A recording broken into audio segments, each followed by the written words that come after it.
Halo anak-anakku semuanya, kembali lagi dengan Pak Guru Yosep yang ganteng. Anak-anak, hari ini kita akan belajar muatan IPA. Kita masuk di tema yang kedua tentang udara bersih bagi kesehatan. Kita lihat yang pertama di subtema 1 tentang cara tubuh mengolah udara bersih. Nah, anak-anakku sekalian, mari kita sama-sama simak video pembelajaran berikut ini.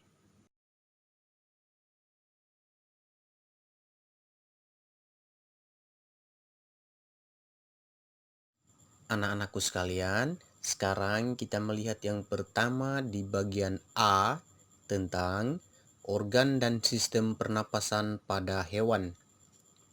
Nah, anak-anak, setiap jenis hewan memiliki sistem dan alat pernapasan yang khas. Berikut beberapa alat pernapasan pada hewan. Yang pertama atau satu, mamalia. Mamalia ada yang hidup di darat dan ada yang hidup di air. Mamalia darat maupun air sama-sama bernapas menggunakan paru-paru. Dan yang kedua, burung. Burung bernapas menggunakan paru-paru dan pundi-pundi udara. Pundi-pundi udara membantu burung bernapas pada saat terbang. Dan yang ketiga, reptil. Reptil bernapas menggunakan paru-paru. Udara masuk melalui hidung, kemudian menuju ke trakea, dari trakea menuju ke bronkus, dan masuk ke dalam paru-paru.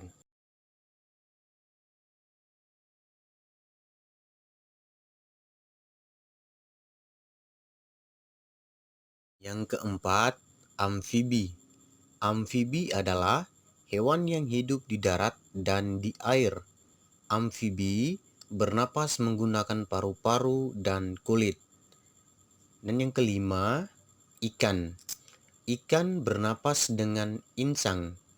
Insang terdiri atas rigi-rigi insan, lengkung insan, dan lembaran insan.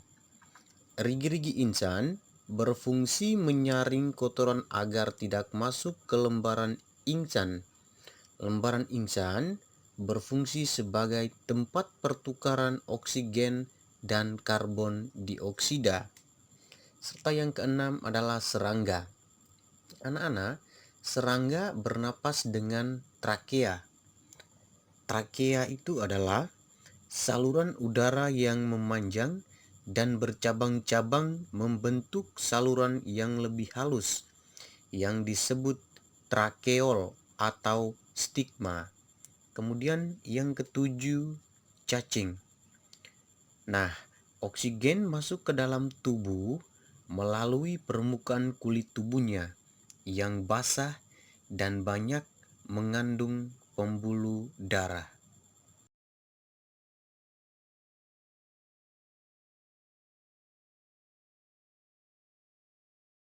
Anak-anakku sekalian, sekarang kita lihat di bagian yang ke B tentang organ dan sistem pernapasan pada manusia.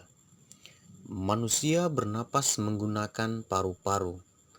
Udara yang masuk melalui hidung akan menuju ke paru-paru. Anak-anak, mari kita lihat organ-organ pernapasan manusia. Yang pertama adalah hidung. Hidung adalah alat pernapasan yang berfungsi sebagai tempat keluar masuknya udara pernapasan. Di dalam rongga hidung terdapat selaput lendir atau mukosa dan rambut-rambut halus yang berfungsi untuk menyaring udara.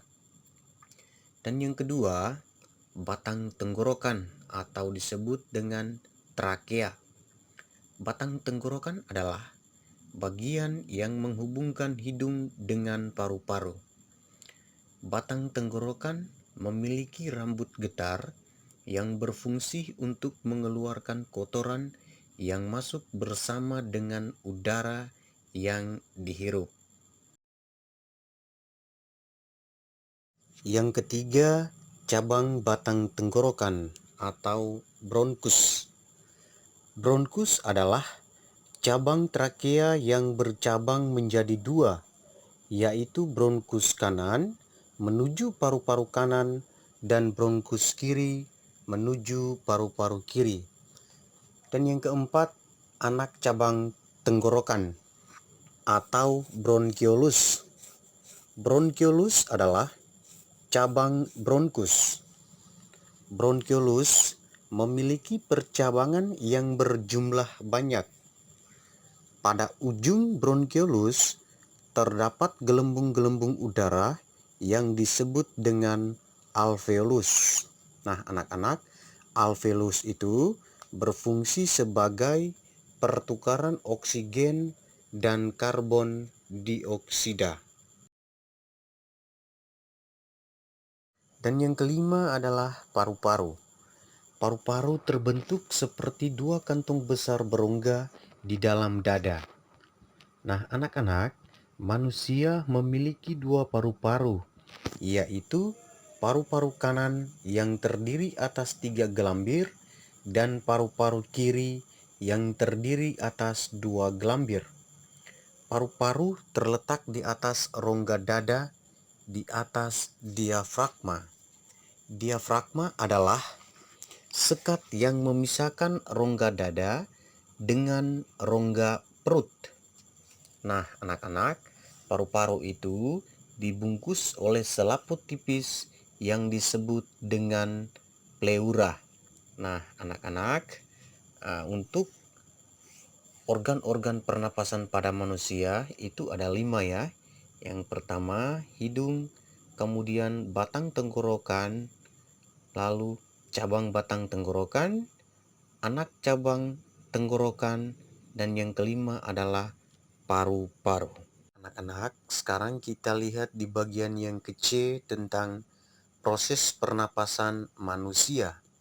Anak-anak, pada saat bernapas terjadi 2 proses pernapasan, yaitu yang pertama proses masuknya udara ke dalam paru-paru atau disebut dengan inspirasi.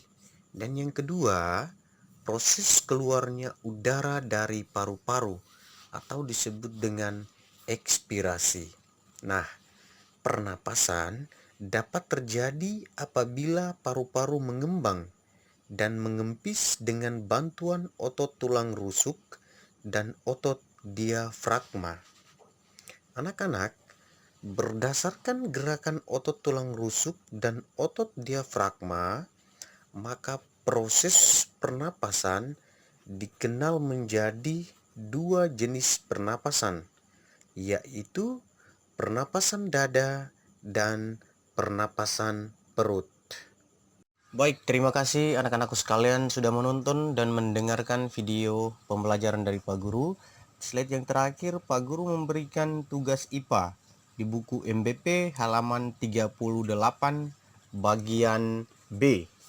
Anak-anak, kalau selesai mengerjakan, langsung saja foto dan kirimkan ke guru kelasnya masing-masing.